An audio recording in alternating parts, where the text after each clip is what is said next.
राधे राधे दोस्तों। और दोस्तों, मेरे चैनल XYZ कहानी में आपका एक बार फिर से हार्दिक स्वागत है। और देखिए, रोज़ की तरह मैं आपके लिए प्रतिदिन एक नई वीडियो, एक कहानी आपके लिए लेकर के आता रहता हूं। तो आज भी मैं आपके लिए जो एक बहुत ही शानदार, बहुत अच्छी कहानी लेकर के आया हूं, कुम्हारन की बेटी और कपिला गाय। तो ये मैं कहानी आपको आज सुनाऊंगा। इस वीडियो को आप पूरी देखना, और बहुत मज़ेदार कहानी है। तो देखिए, एक कुम्हार था और एक कुम्हारिन थी। उनकी एक 2 साल की बच्ची थी। तो एक दिन कुम्हार ने कुम्हारिन से कहा, आज हम लोग कुछ मिट्टी लेने के लिए जंगल में चलते हैं। तो कुम्हारिन बोली कि हाँ जी ठीक है, चलो फिर जंगल में चलते हैं।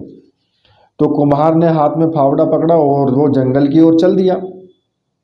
कुम्हारिन ने क्या किया कि बच्ची को गोद में ले लिया और हाथ में टोकरी पकड़ी और वो कुम्हार के पीछे पीछे चल दी जंगल में। तो जंगल में जाकर कुम्हार ने अच्छी सी ज़मीन देख करके उसे फावड़े से खोदना शुरू कर दिया और बहुत सारी उसने मिट्टी निकाल ली। उस मिट्टी को कुम्हारिन ने टोकरी में भर लिया और अपने सिर पर रख लिया। अब सिर पर टोकरी रखी तो वो नीचे झुक कर के बच्ची को गोद में कैसे उठाए। उसने कुम्हार से कहा कि अजी सुनते हो, बच्ची को उठा करके मेरी गोद में रख दो। इस पर कुम्हार एकदम से भड़क गया, कहने लगा कि इस बच्ची को घर ले जाओ या इस मिट्टी को, तुम घर पर जाओ या इधर ही रहो, मुझे इससे कोई मतलब नहीं है। तो कुम्हार जो है तिल मिला करके और बच्ची को वहीं छोड़ करके जंगल की ओर चला गया। उसके जाने के बाद कुम्हारी ने सोचा कि यदि वो मिट्टी की टोकरी को लेकर नहीं गई तो कुम्हार उसे पीटेगा। तो उसने क्या किया कि उस बच्ची को वहीं पर छोड़ करके और मिट्टी की टोकरी की जो अपने सिर पर ले करके और वो घर की तरफ चली गई। उसके पीछे अकेले उस जंगल में वो बच्ची घबरा गई। अब वो माँ माँ करके रोने लगी, लेकिन उसका रोना सुनने के लिए कौन था वहाँ? वो तो जंगल था और वो जंगल में रोती हुई चली गई। शाम हो गई, बच्ची डर से अब ज़्यादा ऊंचे आवाज़ में रोने लगी। तो उस ओर से क्या हुआ कि भगवान की जो कपिला गायें होती हैं वो गायें जा रही थी। अब उसका रोना जो था उनके कानों में पड़ गया। इस घने जंगल में बच्चे के रोने की आवाज़ सुनी तो उन्हें आश्चर्य हुआ। अब वो आवाज़ का सुराग लगाते लगाते और ढूंढते ढूंढते उनके पास, उस बच्ची के पास तक वो गाय पहुंच गई। गाय कहने लगी, अरे किस निर्दयी ने इस छोटी सी बालिका को इस जंगल में छोड़ा है? शायद कोई पत्थर दिल ही होगा ऐसा व्यक्ति। अब सभी गायों ने उसे बड़े प्यार से उस बच्ची को चाटने लगी वो, और झुंड में से एक गाय जो दुधारू थी तो उसने बच्ची को अपना दूध पिलाया। अब पेट भरने से और गायों के प्यार से चाटने से बच्ची का रोना थम गया, वो खेलने लगी। तो गाय उसे वहीं छोड़ करके और अपनी गौशाला में लौट गई वापस। सुबह फिर बच्ची के पास आकर के उन गायों ने उसे प्यार किया और दूध पिलाया। फिर शाम हो गई, शाम को वो फिर वापस अपने गौशाला में चली गई। अब ऐसा कुछ समय तक चलता रहा। गाय का जो दूध था वो पौष्टिक तो होता ही है, और गाय का दूध पीने से वो बच्ची जो है स्वस्थ हो गई और जल्दी जल्दी वो बढ़ने भी लगी। अब जो उन गायों को वो अपनी माँ समझने लगी वो बच्ची। उनका रंभाना सुनते ही वो दौड़ करके उनके पास चली आती और उनसे चिपकती थी। अब कुछ समय बाद वो जब और भी बड़ी हो गई तो उसके पीछे पीछे जंगल में घूमने लगी, उनके सबके गायों के पीछे पीछे। तो सभी गायें उसका बहुत ख्याल रखती थी। कोई शेर या कोई बाघ या कोई जंगली जानवर उस पर हमला न कर दे, इसलिए सारी गायें चारों ओर उसके एक वृत्ताकार होकर के खड़ी होकर के वो चरती थी और बच्ची को वो बीच में रखती थी। तो और भी दिन, महीने, साल गुजर गए। अब बच्ची 10 साल की हो गई। उस पर सभी गायों ने सोचा कि अब बच्ची का जंगल में खुले रहना ठीक नहीं है। वे उसे अपनी गौशाला में लेकर के आ गई और बच्ची से कहा कि बेटी, अब तुम इस गौशाला के अंदर ही रहना, बाहर मत निकलना। शाम को जंगल से आते वक्त हम तुम्हारे लिए खाना लेकर के आएंगी। अब बच्ची ने कहा कि ठीक है माँ। अब बच्ची दिन भर उस गौशाला में रहती और शाम को आते वक्त गाय उसके लिए अच्छा अच्छा फल लेकर के आती, तो वो खा करके बहुत खुश हो जाती। तो एक दिन हुआ क्या कि अंदर बैठे बैठे बच्ची का दम घुटने लगा। उसने सोचा कि कुछ समय के लिए क्यों न बाहर खुली हवा में जाऊं। तो बच्ची गौशाला के बाहर खड़ी हो गई। अब उसी समय उस तरफ से एक राक्षस जा रहा था। उसने उस बच्ची को देखा तो उसके मुंह में पानी आ गया। उसने सोचा कि ये एकदम कोमल ककड़ी की तरह है ये बच्ची, इसका गोश्त खाऊंगा तो दिल खुश हो जाएगा। कितने दिनों से जो है ऐसा लज्जतदार मांस खाने को नहीं मिला। अब वह बच्ची की ओर बढ़ने लगा। बच्ची ने अपनी ओर आते राक्षस को देखा तो वो घबरा गई। अब दौड़ करके और वो गौशाला के अंदर चली गई और उसने दरवाज़ा अंदर से बंद कर लिया। अब राक्षस क्रोधित हो गया। फिर भी वो मीठी आवाज़ में उसने बच्ची से कहा कि मेरी लाडो बेटी ज़रा दरवाज़ा खोल दे। तो उस गौशाला के नज़दीक एक आम का पेड़ था। उस पेड़ ने कहा कि अरे नहीं नहीं बेटी, दरवाज़ा नहीं खोलना, राक्षस तुझे खा जाएगा। पेड़ के ऐसा कहने पर राक्षस को गुस्सा आ गया। वह दौड़कर उस पेड़ के पास गया और पेड़ पर एक जोर से लात मारी और पेड़ को टूट करके नीचे गिर गया। उसकी टहनियाँ इधर उधर बिखर गईं। फिर वो वापस उस गौशाला के दरवाजे के पास गया। उसने बच्ची को आवाज़ दी, मेरी प्यारी लाडो ज़रा दरवाज़ा खोल दे। तो अब गौशाला के नज़दीक एक नारियल का पेड़ था। उस पेड़ ने कहा नहीं नहीं बेटी, दरवाज़ा मत खोलना, राक्षस तुझे खा जाएगा। बच्ची ने दरवाज़ा नहीं खोला तो राक्षस गुस्से से आग बबूला हो गया। दौड़कर उसने उस नारियल के पेड़ पर जो 3-4 लात मारी और वो भी ज़मीन में गिर पड़ा। अब तीसरी बार दरवाजे के पास जाकर उसने फिर कहा कि मेरी प्यारी लाडो ज़रा दरवाज़ा खोल दे। तो उस जो गौशाला के नज़दीक एक पेड़ था नीम का, और उस नीम के पेड़ ने कहा कि नहीं नहीं बेटी, दरवाज़ा मत खोलना, राक्षस तुझे खा जाएगा। अब राक्षस तो मानो जल भुन गया। वो उस नीम के पेड़ के पास में जाकर के लात मारने ही वाला था, इतने में उसे ख्याल आ गया कि अंधेरा छाने लगा और गायों के गौशाला में वापस आने का टाइम हो गया। उसने सोचा यदि गाय आ गई तो मैं मुसीबत में पड़ जाऊंगा, अक्लमंदी इसमें ही है कि मैं यहाँ से चला जाऊं। दूसरे दिन वापस आकर के लड़की को खाने का मन बना करके अपने मंसूबा उसने रखा और राक्षस वहाँ से चला गया कि मैं कल आऊँगा और उसके कल खाऊंगा। तो राक्षस के जाने के थोड़ी देर बाद गाय वहाँ पर आ गई। आते ही उनकी गायों की नाकों ने जो है राक्षस के शरीर की गंध सूंघ ली और गौशाला के बाहर उसके पाँवों के निशान भी देखे। तो उन्हें पता लगा कि भाई यहाँ कोई राक्षस आया है। इसका उन्हें पूर्ण रूप से यकीन हो गया। वे डर गई, हे भगवान हमारी बच्ची सुरक्षित हो। सभी गाय दौड़ते हुए गौशाला के दरवाजे के पास पहुंची। उनके पहुंचने से दरवाज़ा अपने आप खुल गया।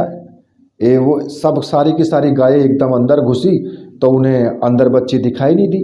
वे सब व्याकुलता से गाय रंभाती हुई उसे ढूंढने लगी और ढूंढने के बाद बच्ची एक कोने में सहमी हुई रोती हुई उन्हें दिखाई दी। तो गाय दौड़कर उसके पास गई, उसे प्यार से चाटा और पूछा कि बोलो बेटी क्या हुआ, किसने डराया तुझे। तो बच्ची ने सारी बातें बता दी। सुनकर के सब क्रोधित हो गई गाय। उस राक्षस की यह हिम्मत, हमारी बेटी को खाने आए, ठहर कल सिखाएंगे उसको सबक। अब दूसरे दिन सुबह एक भी गाय जंगल में चरने के लिए नहीं गई, सारी की सारी छुप करके वहीं गौशाला में रही। इधर राक्षस ने क्या किया कि सुबह उठकर मुंह धोया, दांत मंजन करके उनको तेज किया और बच्ची का गोश्त खाने का ख्याली पुलाव मन में बना करके और वो जो है कपिला गाय के जो गौशाला थी उसके पास आ गया। आकर के उसने सबसे पहले की तरह बहुत ही मधुर स्वर में कहा कि लाडो बेटी ज़रा दरवाज़ा खोल दे। अब जो पास में नीम का पेड़ था उसने कहा नहीं नहीं बेटी, दरवाज़ा मत खोलना, राक्षस तुझे खा जाएगा। अब राक्षस ने दौड़कर उसके तने पर गुस्से से 4-5 लातें मारी तो उसका तना टूट करके टुकड़े टुकड़े हो गए। इस तरह से राक्षस ने अब जो गौशाला थी उसके आसपास के सारे पेड़ जो थे वो तोड़ डाले। आखिर में उसे रोकने वाला एक भी पेड़ नहीं बचा। तो दरवाज़ा तोड़ करके वो गौशाला के अंदर घुसा। इधर वह अंदर घुसा तो उधर सभी गाय उसके अंदर आने की राह देख रही थी। उसके पांव अंदर रखते ही जो गाय बच्ची को दूध पिलाती थी उसने अपना सींग जो था सबसे पहले मारा उस पर।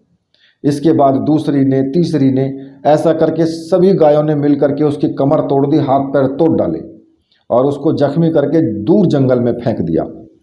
जख्मी राक्षस ने सोचा कि सर सलामत तो पगड़ी 50, इसके बाद जीवन में कभी किसी बच्ची का गोश्त खाने की इच्छा नहीं रखूंगा। इधर राक्षस को सबक सिखा करके गायों ने बच्ची से कहा कि बेटी, अब कोई राक्षस तुझे सताने यहाँ नहीं आएगा, तुम निर्भय होकर के रहो। तो और कुछ दिन शांति से बीत गए। अब बच्ची बच्ची नहीं रही, एक सुंदर सी कन्या बन गई थी। अब उसका डर भी कम हो गया। गायों को जंगल में चराने के लिए जाने के बाद वो गौशाला के बाहर निकलती, झरने पर जाकर स्नान करती, पक्षियों का संगीत सुनती, पेड़ लताओं पर खिले सुंदर से फूल तोड़ती और उन्हें बालों में लगाती।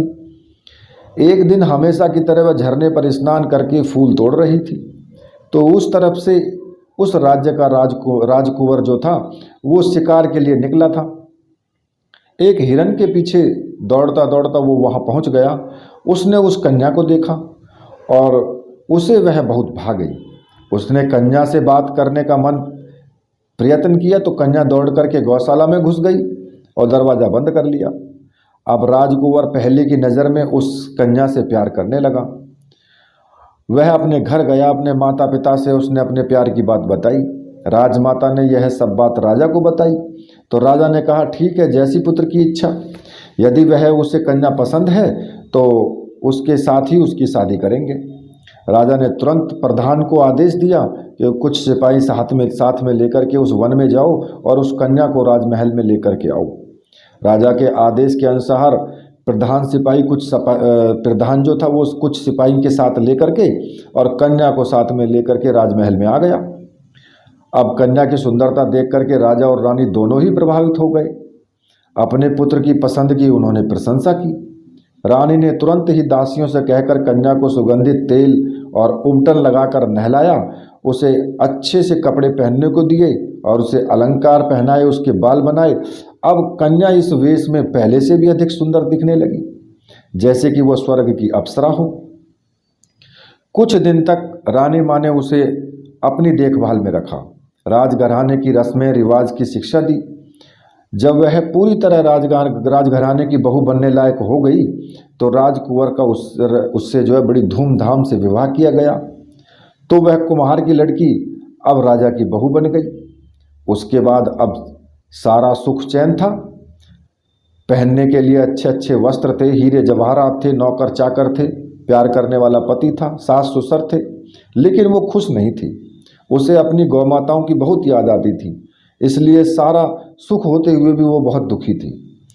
राजकुंवर के ध्यान में वो बात आ गई। उसने उससे पूछा कि उन्हें क्या दुख है, क्योंकि तुम ऐसे गुमसुम क्यों बैठी रहती हो। उसने कहा कि मुझे अपनी माताओं के पास लेकर के चलो। राजकुंवर ने पूछा, कौन है तुम्हारी माता? मेरी माताएं गाय हैं। राजकुमार चकित हो गया।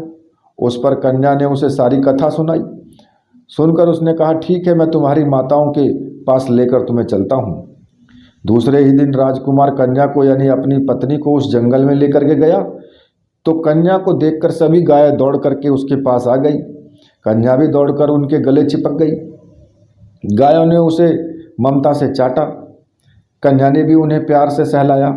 जिस कपिला गाय ने उसे अपना दूध पिलाया था उससे तो वो बहुत देर तक सिसक करके और चिपक करके रोने लगी। कुछ देर के बाद गाय उठकर जंगल में चली गई और राजकुंवर अपनी पत्नी को लेकर राजमहल में वापस आ गया। आते वक्त उसने एक काम किया, अपने सिपाहियों को वहां से उस गौशाला को तोड़ने का आदेश दे दिया। जंगल से अपनी गौमाताओं से मिलकर आने के बाद कन्या यानी जो कुम्हार की लड़की थी खुशी खुशी अपने पति राजकुंवर के साथ रहने लगी और वो बहुत साल तक जीवित रही। उसके कई पुत्र और पौत्र भी हो गए और गाय जो थी वो अपने धाम को वापस चली गई। तो देखिए दोस्तों, ये कहानी आपको कैसी लगी? अगर कहानी आपको अच्छी लगी है तो चैनल को सब्सक्राइब कीजिए, कहानी को लाइक कीजिए, शेयर कीजिए और कमेंट जरूर कीजिए। इसके साथ ही मैं आपसे विदा लेता हूँ। मेरे साथ बोलिए राधे राधे।